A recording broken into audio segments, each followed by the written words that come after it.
Very much appreciated.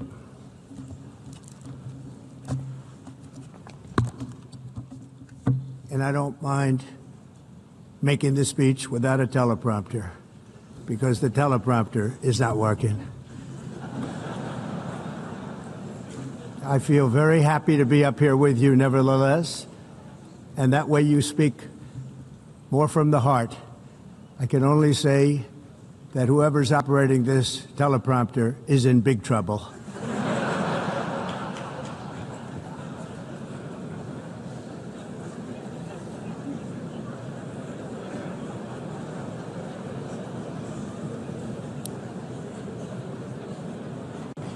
Hello, Madam First Lady.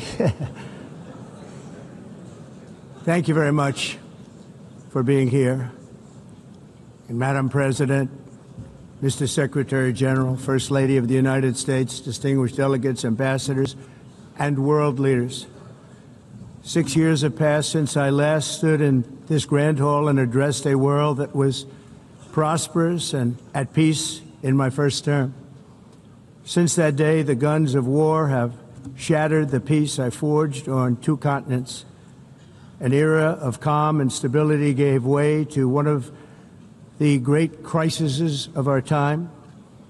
And here in the United States, 4 years of weakness, lawlessness, and radicalism under the last administration delivered our nation into a repeated set of disasters. 1 year ago, our country was in deep trouble, but today, just 8 months into my administration, we are the hottest country anywhere in the world, and there is no other country even close.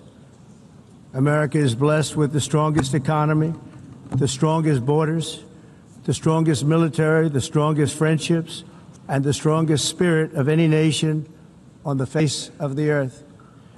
This is indeed the golden age of America. We are rapidly reversing the economic calamity we inherited from the previous administration, including ruinous price increases and record-setting inflation like we've never had before. Under my leadership, energy costs are down, gasoline prices are down, grocery prices are down, mortgage rates are down, and inflation has been defeated. The only thing that's up is the stock market, which just hit a record high. In fact, it hit a record high 48 times in the last short period of time. Growth is surging, manufacturing is booming. The stock market, as I said, is doing better than it's ever done.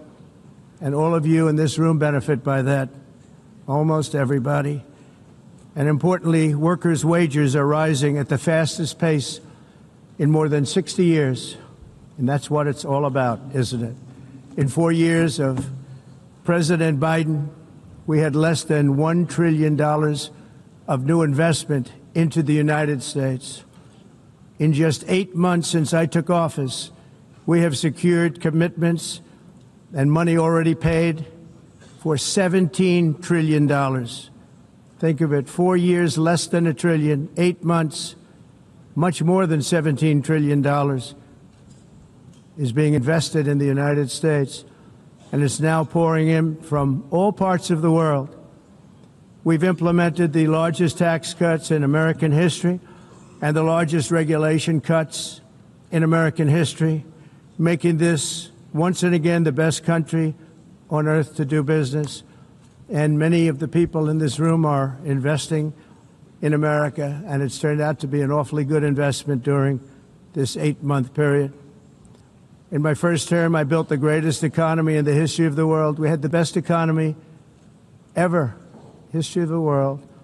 And I'm doing the same thing again, but this time it's actually much bigger and even better. The numbers far surpass my record-setting first term. On our southern border, we have successfully repelled a colossal invasion. And for the last 4 months, and that's 4 months in a row, the number of illegal aliens admitted and entering our country has been 0. Hard to believe, because if you look back just A year ago, it was millions and millions of people pouring in from all over the world, from prisons, from mental institutions, drug dealers. All over the world they came. They just poured into our country with the ridiculous open border policy of the Biden administration. Our message is very simple. If you come illegally into the United States, you're going to jail, or you're going back to where you came from, or perhaps even further than that. You know what that means. I want to thank the country of El Salvador for the successful and professional job they've done in receiving and jailing so many criminals that entered our country. And it was under the previous administration that the number became record-setting, and they're all being taken out. We have no choice. And other countries have no choice, because other countries are in the exact same situation with immigration. It's destroying your country, and you have to do something about it. On the world stage, America is respected again like it has never been respected before. You think about 2 years ago, 3 years ago, 4 years ago, or 1 year ago, we were a laughingstock all over the world. At the NATO summit in June, virtually all NATO members formally committed to increase defense spending at my request from 2% to 5% of GDP, making our alliance far stronger and more powerful than it was ever before. In May, I traveled to the Middle East to visit my friends and rebuild our partnerships in the Gulf and those valued relationships with Saudi Arabia, Qatar, and the UAE and other countries are now, I believe, closer than ever before. My administration has negotiated one historic trade deal after another, including with the United Kingdom, the European Union, Japan, South Korea, Vietnam, Indonesia, the Philippines, Malaysia, and many, many others. Likewise, in a period of just 7 months, I have ended 7 unendable wars. They said they were unendable. You're never going to get them solved. Some were going for 31 years, 2 of them, 31, think of it, 31 years. One was 36 years. One was 28 years. I ended 7 wars. And in all cases, they were raging with countless thousands of people being killed. This includes Cambodia and Thailand, Kosovo and Serbia, the Congo and Rwanda, a vicious, violent war that was, Pakistan and India, Israel and Iran, Egypt and Ethiopia, and Armenia and Azerbaijan. It included all of them. No president or prime minister, and for that matter, no other country has ever done anything close to that. And I did it in just 7 months. It's never happened before. There's never been anything like that. I'm very honored to have done it. It's too bad that I had to do these things instead of the United Nations doing them. And sadly, in all cases, the United Nations did not even try to help in any of them. I ended 7 wars, dealt with the leaders of each and every one of these countries, and never even received a phone call from the United Nations offering to help in finalizing the deal. All I got from the United Nations was an escalator that on the way up stopped right in the middle. If the First Lady wasn't in great shape, she would have fallen. But she's in great shape. We're both in good shape. We both stood. And then a teleprompter that didn't work. These are the 2 things I got from the United Nations, a bad escalator and a bad teleprompter. Thank you very much. And by the way, it's working now. It just went on. Thank you. I think I should just do it the other way. It's easier. Thank you very much. I didn't think of it at the time because I was too busy working to save millions of lives. That is the saving and stopping of these wars. But later I realized that the United Nations wasn't there for us. They weren't there. I thought of it really after the fact, not during these negotiations, which were not easy. That being the case, What is the purpose of the United Nations? The UN has such tremendous potential. I've always said it. It has such tremendous, tremendous potential, but it's not even coming close to living up to that potential. For the most part, at least for now, all they seem to do is write a really strongly worded letter and then never follow that letter up. It's empty words, and empty words don't solve war. The only thing that solves war and wars is action. Now, after ending all of these wars and also earlier negotiating the Abraham Accords, which is a very big thing for which our country received no credit, never receives credit. Everyone says that I should get the Nobel Peace Prize for each one of these achievements. But for me, the real prize will be the sons and daughters who live to grow up with the mothers and fathers, because millions of people are no longer being killed in endless and unglorious wars. What I care about is not winning prizes, it's saving lives. We saved millions and millions of lives with the 7 wars. And we have others that we're working on, and you know that. Many years ago, a very successful real estate developer in New York, known as Donald J. Trump, I bid on the renovation and rebuilding of this very United Nations complex. I remember it so well. I said at the time that I would do it for $500 million, rebuilding everything. It would be beautiful. I used to talk about, I'm going to give you marble floors. They're going to give you terrazzo. I'm going to give you the best of everything. You're going to have mahogany walls. They're going to give you plastic. But they decided to go in another direction, which was much more expensive at the time, and which actually produced a far inferior product. And I realized that they did not know what they were doing when it came to construction, and that their building concepts were so wrong, and the product that they were proposing to build was so bad and so costly. It was going to cost them a fortune. And I said, and wait till you see the overruns. Well, I turned out to be right. They had massive cost overruns and spent between $2 and $4 billion on the building and did not even get the marble floors that I promised them. You walk on terrazzo. Do you notice that? As far as I'm concerned, frankly, looking at the building and getting stuck on the escalator, they still haven't finished the job. They still haven't finished. That was years ago. The project was so corrupt that Congress actually asked me to testify before them on the tremendous waste of money, because it turned out that they had no idea what it was, but they knew it was anywhere between $2 and $4 billion as opposed to $500 million with a guarantee. But they had no idea, and I said it cost much more than $5 billion. Unfortunately, many things in the United Nations are happening just like that, but on an even much bigger scale, much, much bigger. Very sad to see. Whether the UN can manage to play a productive role, I've come here today to offer the hand of American leadership and friendship to any nation in this assembly that is willing to join us in forging a safer, more prosperous world. And it's a world that we'll be much happier with. A dramatically better future is within our reach. But to get there, we must reject the failed approaches of the past and work together to confront some of the greatest threats in history. There is no more serious danger to our planet today than the most powerful and destructive weapons ever devised by man, of which the United States, as you know, has many.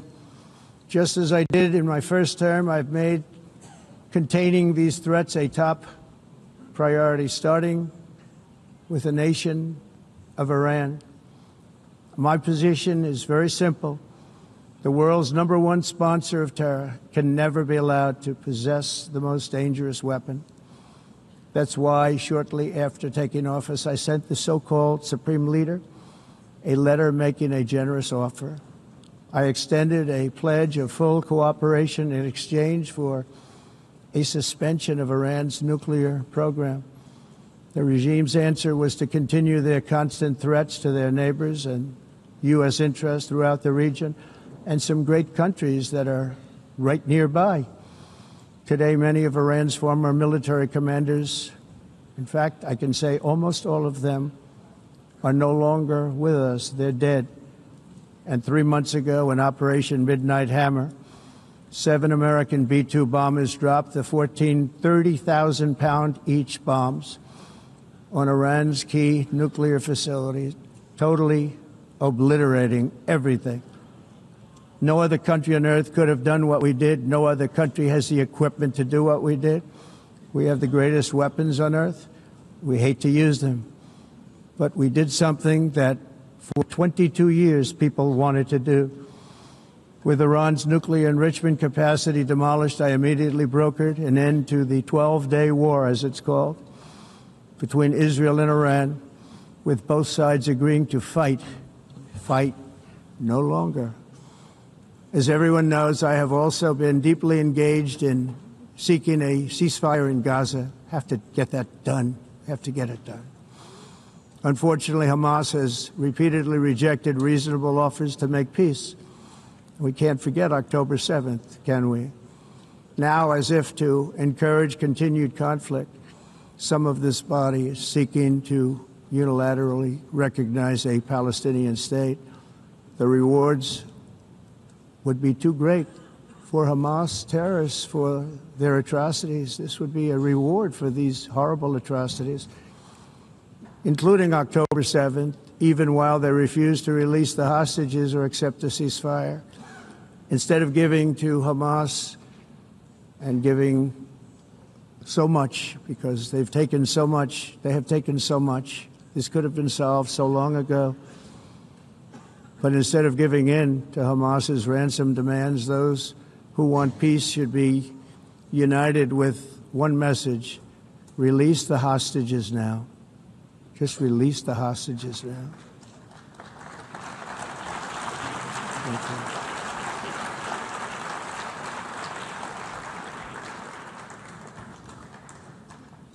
Thank you. As we have got to come together, and we will come together, got to get it done. We have to stop the war in Gaza immediately. We have to stop it. We have to get it done. We have to negotiate, immediately have to negotiate peace. We got to get the hostages back. We want all 20 back. We don't want 2 and 4. As you know, I got, along with Steve Witkoff and others that helped us, Marco Rubio, we got most of them back. We were involved in all of them. But I always said the last 20 are going to be the hardest, and that's exactly what happened. We have to get them back now. We don't want to get back 2, and then another 2, and then 1, and then 3. Have this process. No, we want them all back, and we want the actually 38 dead bodies back, too. Those parents came to me, and they want them back, and they want them back very quickly and very badly, as though they were alive. They want them. They want them every bit as much as if their son or daughter were alive. I've also been working relentlessly, stopping the killing in Ukraine. I thought that would be, of the 7 wars that I stopped, I thought that would be the easiest because of my relationship with President Putin, which had always been a good one. I thought that was going to be the easiest one. But, you know, in war, you never know what's going to happen. There are always lots of surprises, both good and bad. Everyone thought Russia would win this war in 3 days, but it didn't work out that way. It was supposed to be just a quick little skirmish. It's not making Russia look good. It's making them look bad. No matter what happens from here on out, this was something that should have taken a matter of days, certainly less than a week. And they've been fighting for 3.5 years and killing anywhere from 5,000 to 7,000 young soldiers, mostly soldiers, on both sides, every single week, from 5,000 to 7,000 dead young people, and some in cities, much smaller numbers, where rockets are shot, where drones are dropped. This war would never have started if I were president. This was a war that should have never happened. It shows you what leadership is, what bad leadership can do to a country. Look what happened to the United States, and look where we are right now in just a short period of time. The only question now is how many more lives will be needlessly lost on both sides. China and India are the primary funders of the ongoing war by continuing to purchase Russian oil. But inexcusably, even NATO countries have not cut off much Russian energy and Russian energy products, which, as you know, I found out about 2 weeks ago, and I wasn't happy. Think of it. They're funding the war against themselves. Who the hell ever heard of that one? In the event that Russia is not ready to make a deal to end the war, then the United States is fully prepared to impose a very strong round of powerful tariffs, which would stop the bloodshed, I believe, very quickly. But for those tariffs to be effective, European nations, all of you are gathered here right now, would have to join us in adopting the exact same measures. I mean, you're much closer to this city. We have an ocean in between. You're right there. And Europe has to step it up. They can't be doing what they're doing. They're buying oil and gas from Russia while they're fighting Russia. It's embarrassing to them. And it was very embarrassing to them when I found out about it, I can tell you that. But they have to immediately cease all energy purchases from Russia. Otherwise, we're all wasting a lot of time. So I'm ready to discuss this. We're going to discuss it today with the European nations, all gathered here. I'm sure they're thrilled to hear me speak about it, but that's the way it is. I like to speak my mind and speak the truth. As we seek to reduce the threat of dangerous weapons today, I'm also calling on every nation to join us in ending the development of biological weapons once and for all. And biological is terrible, and nuclear is even beyond, and we include nuclear in that. We want to have a cessation of the development of nuclear weapons. We know, and I get to view it all the time. Sir, would you like to see? And I look at weapons that are so powerful that we just can't ever use them. If we ever use them, the world literally might come to an end.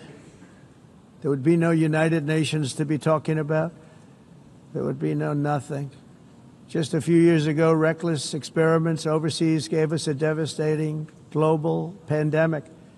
Yet despite that worldwide catastrophe, many countries are continuing extremely risky research into bioweapons and man-made pathogens. This is unbelievably dangerous. To prevent potential disasters, I'm announcing today that my administration will lead an international effort to enforce biological weapons convention, which is going to be meeting with the top leaders of the world by pioneering an AI verification system that everyone can trust. Hopefully the UN can play a constructive role, and it will also be one of the early projects under AI. Let's see how good it is, because a lot of people are saying it could be one of the great things ever, but it also can be dangerous, but it can be put to tremendous use and tremendous good, and this would be an example of that. Not only is the UN not solving the problems it should, too often, it's actually creating new problems for us to solve. The best example is the #1 political issue of our time, the crisis of uncontrolled migration. It's uncontrolled. Your countries are being ruined. The United Nations is funding an assault on Western countries and their borders. In 2024, the UN budgeted $372 million in cash assistance to support an estimated 624,000 migrants journeying into the United States. Think of that. The UN is supporting people that are illegally coming into the United States, and then we have to get them out. The UN also provided food, shelter, transportation, and debit cards to illegal aliens. Can you believe that? On the way to infiltrate our southern border. Millions of people came through that southern border. Just a year ago, millions and millions of people were pouring in, 25 million altogether over the 4 years of the incompetent Biden administration. And now we have it stopped, totally stopped. In fact, they're not even coming anymore because they know they can't get through. But what took place is totally unacceptable. The UN is supposed to stop invasions, not create them and not finance them. In the United States, we reject the idea that mass numbers of people from foreign lands can be permitted to travel halfway around the world, trample our borders, violate our sovereignty, cause unmitigated crime, and deplete our social safety net. We have reasserted that America belongs to the American people, and I encourage all countries to take their own stand in defense of their citizens as well. You have to do that because I see it. I'm not mentioning names. I see it, and I can call every single one of them out. You're destroying your countries. They're being destroyed. Europe is in serious trouble. They've been invaded by a force of illegal aliens like nobody's ever seen before. Illegal aliens are pouring into Europe. Nobody is ever, and nobody's doing anything to change it, to get them out. It's not sustainable. And because they choose to be politically correct, they're doing just absolutely nothing about it. And I have to say, I look at London, where you have a terrible mayor, terrible mayor, and it's been so changed. Now they want to go to Sharia law, but you're in a different country. You can't do that. Both the immigration and their suicidal energy ideas will be the death of Western Europe if something is not done immediately. This cannot be sustained. What makes the world so beautiful is that each country is unique. But to stay this way, every sovereign nation must have the right to control their own borders. You have the right to control your borders, as we do now, and to limit the sheer numbers of migrants entering their countries and paid for by the people of that nation that were there and that built that particular nation at the time. They put their blood, sweat, tears, money into that country, and now they're being ruined. Proud nations must be allowed to protect their communities and prevent their societies from being overwhelmed by people they have never seen before, with different customs, religions, with different everything. Where migrants have violated laws, lodged false asylum claims, or claimed refugee status for illegitimate reasons, they should, in many cases, be immediately sent home. And while we will always have a big heart for places and people that are struggling and truly compassionate, answers will be given. We have to solve the problem, and we have to solve it in their countries, not create new problems in our countries. And we are very helpful to a lot of countries that are just not able to send their people anymore. They used to send them to us in caravans of 25,000, 30,000 people each. These massive caravans of people pouring into our country, totally unchecked and unvetted. But not anymore. According to the Council of Europe, in 2024, almost 50% of inmates in German prisons were foreign nationals or migrants. In Austria, the number was 53% of the people in prisons were from places that weren't from where they are now. In Greece, the number was 54%, and in Switzerland, beautiful Switzerland, 72% of the people in prisons are from outside of Switzerland. When your prisons are filled with so-called asylum seekers who repaid kindness, and that's what they did, they repaid kindness with crime, it's time to end the failed experiment of open borders. You have to end it now. See, I can tell you, I'm really good at this stuff. Your countries are going to hell. In America, we've taken bold action to swiftly shut down uncontrolled migration. Once we started detaining and deporting everyone who crossed the border and removing illegal aliens from the United States, they simply stopped coming. They're not coming anymore. We're getting a lot of credit, but they're not coming anymore. This was a humanitarian act for all involved, because on the trips up, thousands of people a week were dying. Women were being raped. Nobody's ever seen anything like it. Raped, horribly beaten, raped. On the trip up, the journey up, it was a long walk. It was a long, arduous journey, indeed. And it was also a historic victory against human trafficking throughout the region. What we did was a victory, and we saved so many lives of people that wouldn't make the journey. That journey was loaded up with death. loaded up with death. Dead bodies all along the roads of jungles to get up. They go through jungles, they go through areas so hot you couldn't breathe. They were dying of suffocation, areas so hot that you couldn't breathe. Dead bodies all over. By them not coming, we're saving tremendous numbers of lives. My people have done a fantastic job in doing what they did, and the American public agrees with it. I mean, I was very proud to see this morning I have the highest poll numbers I've ever had. Part of it is because of what we've done on the border. I guess the other part is what we've done in the economy. Joe Biden's policies empowered murderous gangs, human smugglers, child traffickers, drug cartels, and prisoners from all over the world.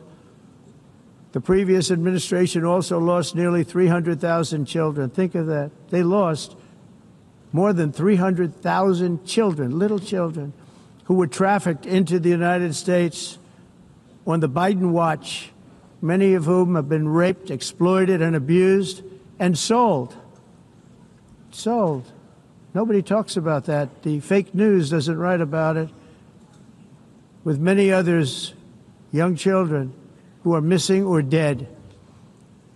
And we found a lot of these children, and we're sending them back, and we've been sending them back to their parents. They said, nobody knows who they are. They said, where do you come from? And they'll give us a country, and we'll find out, and we'll figure it out, and we'll bring them back to their homes. And the mother and father rush to the door, and their tears in their eyes. They can't believe that they're seeing their son or daughter, their little son or daughter again. We've done almost 30,000 of them so far. Any system that results in the mass trafficking of children is inherently evil. Yet that is exactly what the globalist migration agenda has done, and it's what it's all about. In America, those days, as you know, are over. The Trump administration is working, and we are continuing to work to track down the villains that are causing this problem, and also, as I said, to get back the 30,000 we've already returned. Now I think we're going to have another. We're going to find a lot. You're not going to find all of them. 300, more than 300,000. They're lost or they're dead. They're lost or they're dead because of the animals that did this. To protect our citizens, I've also designated multiple savage drug cartels as far as and you see this, and you see it happening right before your eyes. Let's put it this way. People don't like taking big loads of drugs in boats anymore. There aren't too many boats that are traveling on the seas by Venezuela. They tend not to want to travel very quickly anymore. And we've virtually stopped drugs coming into our country by sea. We call them the water drugs. They kill hundreds of thousands of people. I've also designated multiple savage drug cartels as far as foreign terrorist organizations, along with two bloodthirsty transnational gangs, probably the worst gangs anywhere in the world, MS-13 and Tren de Aragua. Tren de Aragua is from Venezuela, by the way. Such organizations torture, maim, mutilate, and murder with impunity. They're the enemies of all humanity. For this reason, we've recently begun using the supreme power of the United States military to destroy Venezuelan terrorists and trafficking networks led by Nicolas Maduro. To every terrorist thug smuggling poisonous drugs into the United States of America, please be warned that we will blow you out of existence. That's what we're doing. We have no choice. Can't let it happen. They're destroying. I believe we lost 300,000 people last year to drugs, 300,000. Fentanyl and other drugs. Each boat that we sink carries drugs that would kill more than 25,000 Americans. We will not let that happen. Energy is another area where the United States is now thriving like never before. We're getting rid of the falsely named renewables. By the way, they're a joke. They don't work. They're too expensive. They're not strong enough to fire up the plants that you need to make your country great. The wind doesn't blow. Those big windmills are so pathetic and so bad, so expensive to operate. And they have to be rebuilt all the time, and they start to rust and rot. most expensive energy ever conceived, and it's actually energy. You're supposed to make money with energy, not lose money. You lose money, the governments have to subsidize. You can't put them out without massive subsidies. And most of them are built in China, and I give China a lot of credit. They build them, but they have very few wind farms. So why is it that they build them and they send them all over the world, but they barely use them? You know what they use? Coal. They use gas. They use almost anything, but they don't like wind. But they sure as hell like selling the windmills. Europe, on the other hand, has a long way to go, with many countries being on the brink of destruction because of the green energy agenda. And I give a lot of credit to Germany. Germany was being led down a very sick path, both on immigration, by the way, and on energy. They were going green, and they were going bankrupt. And the new leadership came in, and they went back to where they were, with fossil fuel and with nuclear, which is good. It's now safe, and you can do it properly. But they went back to where they were, and they opened up a lot of different plants, energy-producing plants, and they're doing well. I give Germany a lot of credit for that. They've said this is a disaster, what's happening. They were going all green. All green is all bankrupt. That's what it represents. And it's not politically correct. I'll be very badly criticized for saying it, but I'm here to tell the truth. I don't care. It doesn't matter to me. I'm in New York City. I'm feeling a lot safer. Crime, we're getting crime down. And by the way, speaking of crime, Washington, D.C. Washington, D.C. was the crime capital of America. Now it's after 12 days, it's a totally safe city. Everyone's going out to dinner. They're going out to restaurants. Your wife can walk down the middle of the street with or without you. Nothing's going to happen.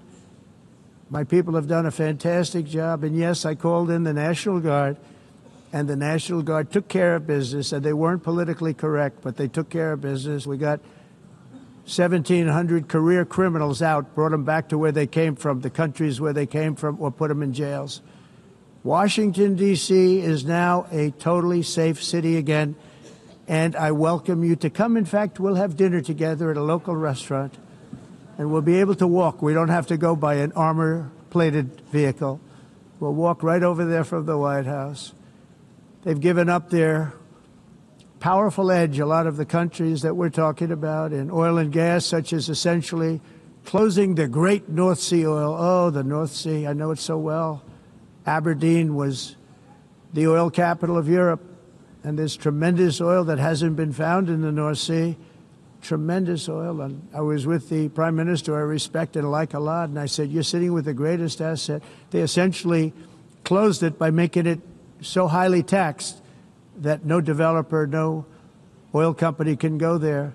They have tremendous oil left, and more importantly, they have tremendous oil that hasn't even been found yet. And what a tremendous asset for the United Kingdom. And I hope the Prime Minister is listening, because I told it to him 3 days in a row. That's all he heard. North Sea oil, North Sea, because I want to see them do well. I want to stop seeing them ruining that beautiful Scottish and English countryside with windmills and massive solar panels that go 7 miles by 7 miles, taking away farmland. But we're not letting this happen in America. In 1982, the executive director of the United Nations Environmental Program predicted that by the year 2000, climate change would cause a global catastrophe. He said that it will be irreversible, as any nuclear holocaust would be. This is what they said at the United Nations. What happened? Here we are. Another UN official stated in 1989 that within a decade, entire nations could be wiped off the map by global warming. Not happening. You know, it used to be global cooling. If you look back years ago in the 1920s and the 1930s, they said, global cooling will kill the world. We have to do something. Then they said global warming will kill the world. But then it started getting cooler. So now they could just call it climate change, because that way they can't miss. It's climate change. Because if it goes higher or lower, whatever the hell happens, there's climate change. It's the greatest con job ever perpetrated on the world, in my opinion. Climate change, no matter what happens, you're involved in that. No more global warming, no more global cooling. All of these predictions made by the United Nations and many others, often for bad reasons, were wrong. They were made by stupid people that have cost their countries fortunes and given those same countries no chance for success. If you don't get away from this green scam, your country is going to fail. And I'm really good at predicting things, you know. They actually said during the campaign they had a hat, the best-selling hat. Trump was right about everything. And I don't say that in a braggadocious way, but it's true. I've been right about everything. And I'm telling you that if you don't get away from the green energy scam, your country is going to fail. And if you don't stop people that you've never seen before, that you have nothing in common with, your country is going to fail. I'm the President of the United States, but I worry about Europe. I love Europe. I love the people of Europe. And I hate to see it being devastated by energy and immigration. This double-tailed monster destroys everything in its wake, and they cannot let that happen any longer. You're doing it because you want to be nice. You want to be politically correct, and you're destroying your heritage. They must take control strongly and immediately of the unmitigated immigration disaster and the fake energy catastrophe before it's too late.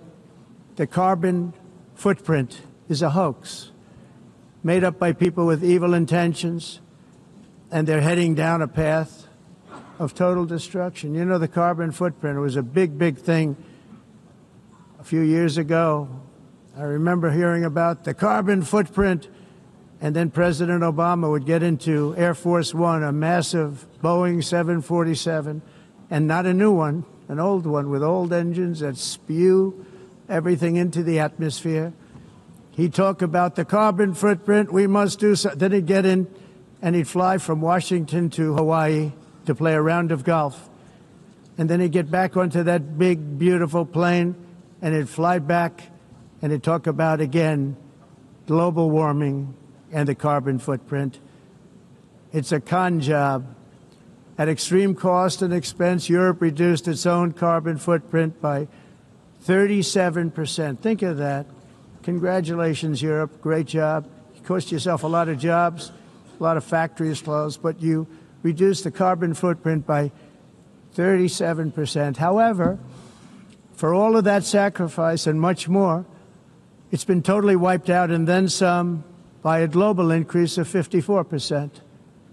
Much of it coming from China and other countries that are thriving around China, which now produces more CO2 than all the other developed nations in the world. So all of these countries are working so hard on the carbon footprint, which is nonsense, by the way. It's nonsense. You know, it's interesting. In the United States, we have still radicalized environmentalists, and they want the factories to stop. Everything should stop. No more cows. We don't want cows anymore. I guess they want to kill all the cows. They want to do things that are just unbelievable, and you have it too. But, you know, we have a border, strong, and we have a shape, and that shape doesn't just go straight up. That shape is amorphous when it comes to the atmosphere. And if we had the most clean air, and I think we do, we have very clean air. We have the cleanest air we've had in many, many years. But the problem is that other countries, like China, which has air that's a little bit rough, it blows. And no matter what you're doing down here, the air up here tends to get very dirty because it comes in from other countries where their air isn't so clean. And the environmentalists refuse to acknowledge that. Same thing with garbage. In Asia, they dump much of their garbage right into the ocean. And over about a 1 week and 2 week journey, it flows right past Los Angeles. You've seen it. Massive amounts of garbage, almost too much to do anything about, flowing past Los Angeles, past San Francisco. And then somebody will get in trouble because he dropped a cigarette on the beach. The whole thing is crazy. The primary effect of these brutal green energy policies has not been to help the environment, but to redistribute manufacturing and industrial activity from developed countries that follow the insane rules that are put down to polluting countries that break the rules and are making a fortune. They're making a fortune. European electricity bills are now 4 to 5 times more expensive than those in China, and 2 to 3 times higher than the United States. And our bills are coming way down. You probably see that our gasoline prices are way down. You know, we have an expression, drill. Nós reduzimos os custos de energia porque nós faremos, como a expressão, vamos fazer tudo isso, reduzir os custos de energia e os custos diminuíram nos Estados Unidos. Common to see one. Por exemplo, se você olhar nos países em faturas de energia, nós não mas nós nos Estados Unidos conseguimos usar eles e evitar aumento da temperatura, porque é muito caro também usar nada e ninguém usa tudo isso. A mudança. Esse agenda mundialista não tem nenhum sentido. Entire societies must be rejected País and it must be immediate. That's why in America I withdrew from the fake Paris Climate Accord, where, by the way, America was paying so much more than every country. Others weren't paying. China didn't have to pay until 2030. Russia was given an old standard that was easy to meet, a 1990 standard. For the United States, we're supposed to pay like $1 trillion. And I said, this is another scam. The fact is, the United States has been taken advantage of by the world for many, many years, but not any longer, as you probably noticed. I unleashed massive energy production and signed historic executive orders to hunt for oil, but we don't have to do much hunting because we have the most oil of any nation anywhere, oil and gas in the world. And if you add coal, we have the most of any nation in the world. Clean, I call it clean, beautiful coal. You can do things today with coal that you couldn't have done 10 years ago, 15 years. So I have a little standing order in the White House. Never use the word coal, only use the words clean, beautiful coal. Sounds much better, doesn't it? But we stand ready to provide any country with abundant, affordable energy supplies if you need them, when most of you do. We're proudly exporting energy all over the world. We're now the largest exporter. In the United States, we want trade and robust commerce with all nations, everybody.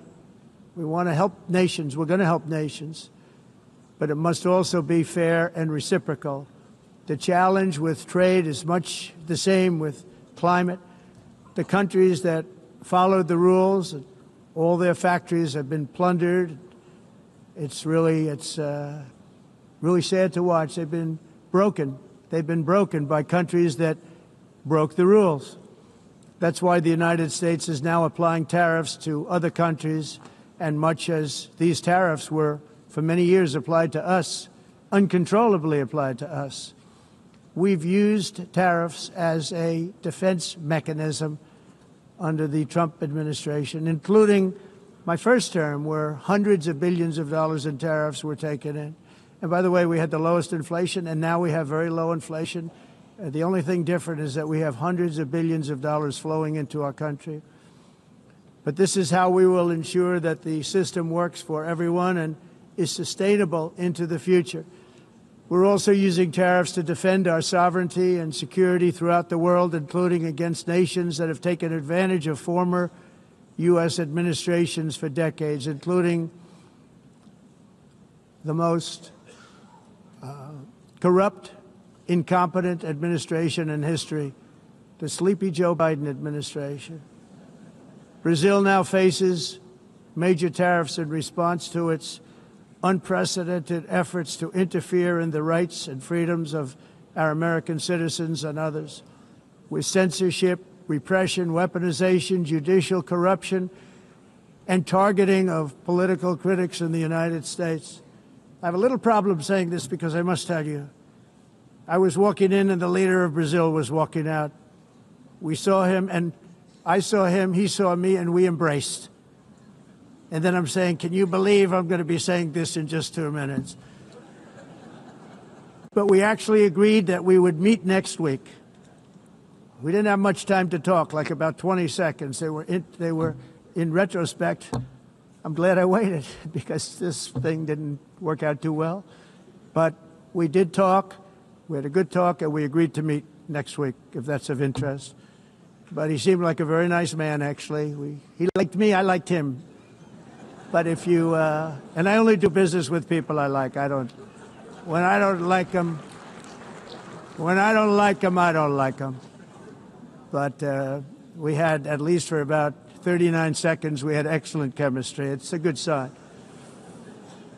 But also in the past, Brazil, can you believe this, unfairly tariffed our nation, but now because of our tariffs, we are hitting them back, and we're hitting them back very hard. As president, I will always defend our national sovereignty and the rights of American citizens. So I'm very sorry to say this, that Brazil is doing poorly and will continue to do poorly.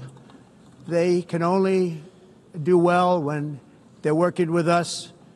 Without us, they will fail, just as others have failed. It's true. Next year, the United States will celebrate the 250th anniversary of our glorious independence, a testament to enduring power and American freedom and spirit. We will also be proudly hosting the 2026 FIFA World Cup, and shortly thereafter, the 2028 Olympics, which is going to be very exciting. I hope you all come. I hope that countless people from all over the globe will take part of these will be great celebrations of liberty and human achievement, and that together we all can rejoice in the miracles of history that began in July 4th, 1776, when we founded the light to all nations. And it's something really that an amazing thing came out of that date. It's called the United States of America. In honor of this momentous anniversary, I hope that all countries who find inspiration in our example will join us in renewing our commitment, values, and those values, really, that we hold so dear. Together, let us defend free speech and free expression. Let us protect religious liberty, including for the most persecuted religion on the planet today. It's called Christianity. And let us safeguard our sovereignty and cherish qualities that have made each of our nations so special, incredible, and extraordinary. In closing, I just want to repeat that immigration and the high cost of so-called green renewable energy is destroying a large part of the free world and a large part of our planet. Countries that cherish freedom are fading fast because of their policies on these two subjects. You need strong borders and traditional energy sources if you are going to be great again. Whether you have come from north or south, east or west, near or far, every leader in this beautiful hall today represents a rich culture, a noble history, and a proud heritage that makes each nation majestic and unique, unlike anything else in human history or any other place on the face of the earth. From London to Lima, from Rome to Athens, from Paris to Seoul, from Cairo to Tokyo and Amsterdam to right here in New York City, we stand on the shoulders of the leaders and legends, generals and giants, heroes and titans who won and built our beloved nations, all of our nations, with their own courage, strength, spirit, and skill. Our ancestors climbed mountains, conquered oceans, crossed deserts, and trekked over wide open plains. They charged into thunderous battles, plunged into grave dangers, and they were soldiers and farmers and workers and warriors and explorers and patriots. They built towns into cities, tribes into kingdoms, ideas into industries, and small islands into mighty empires. You're a part of all of that. They were champions for their people who never gave up and who never, ever gave in. Their values defined our national identities. Their visions forged our magnificent destiny. Everybody in this room is a part of it in your own way. Each of us inherits the deeds and the myths, the triumphs, the legacies of our own heroes and founders who so bravely showed us the way. Our ancestors gave everything for homelands that they defended with pride, with sweat, with blood, with life, and with death. Now the righteous task of protecting the nations that they built belongs to each and every one of us. So together let us uphold our sacred duty to our people and to our citizens. Let us protect their borders, ensure their safety, preserve their cultures, treasure, and traditions, and fight for their precious dreams and their cherished freedoms. And in friendship and really a beautiful vision, let us all work together to build a bright, beautiful planet, a planet that we all share, a planet of peace and a world that is richer, better, and more beautiful than ever before. That can happen. It will happen. It will happen, and I hope it can happen and start right now, right at this moment. We'll turn it around. We're going to make our countries better, safer, more beautiful. We're going to take care of our people. Thank you very much. It's been an honor. God bless the nations of the world. Thank you very much. Bye.